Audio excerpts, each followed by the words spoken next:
លោកគ្រូឡៅសំណាងសរសើរលោកគ្រូពេជ្រសុផាន់ចំបែបនេះក្រោយកូនសិស្សរបស់គាត់យកឈ្នះកីឡាករឡៅអ៊ូខុង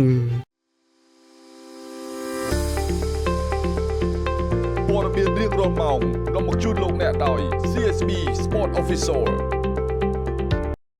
សួស្តីបងប្អូនអ្នកតាមដានវិស័យប្រដាគុណខ្មែរស្វាគមន៍មកកាន់ភ័យផ្លូវការរបស់ខ្ញុំបាទ Admin ផនិតបន្តពីកីឡាករពេជ្រភពផង់ដែលជាកូនសិស្សរបស់លោកគ្រូឆ្នាំពេជ្រសុផាន់បានយកឈ្នះកូនសិស្សរបស់លោកគ្រូឡៅសំណាងគឺកីឡាករឡៅអ៊ូខុងស្រាប់តែលោកគ្រូឡៅសំណាងបានបង្ហើបពាក្យពេចន៍សរសើរទៅកាន់លោកគ្រូពេជ្រសុផាន់បែបនេះថាគ្រូឆ្នើមបានសិស្សល្អបាទបង្កប់នៃនោះលោកក៏បានសោកស្ដាយចំពោះសិស្សគាត់បាទមិននឹកស្មានថាលឿនយ៉ាងនេះណាចំពោះការចាញ់នៅលើសង្វៀន VXTចឹងបងប្អូនទាំងអស់គ្នាយល់យ៉ាងណាដែរចំពោះការប្រកួតរបស់កីឡាករពីររូបនេះហាក់ដូចជាលឿនមែនតើបងប្អូនតែក៏ចូលរួមអបអរសាទរបាទកីឡាករពេជ្រភពផង់លោកគ្រូពេជ្រសុផាន់ជាក់ស្ដែងបងប្អូនកូនសិស្សរបស់គាត់ចូលមកដឹងតែវាដឹងតែល្អបាទមិនអួតមិនលើកជើងទេប៉ុន្តែគឺជាការពិតបាទគឺជាការពិតឃើញថាប្រឡូកថ្មីឃើញមកច្រើនណាបងប្អូនដោយកីឡាករពេជ្រម៉ាណែតបាទឥឡូវមានពេជ្រភពផង់ទៀតក៏ល្អហើយពេជ្រសម្បត្តិពេជ្រសង្ហៈពេជ្រអតិទេពបាទពេជ្រសុខេមល្អច្រើនណាបងប្អូនល្អច្រើនណាស់ចឹងអរគុណប្រិមត្តយើងជួបគ្នានៅវីដេអូក្រោយប៉ុន្តែមួយទៀតបងប្អូនកូនសិស្សគ្រូផាន់ដូចជា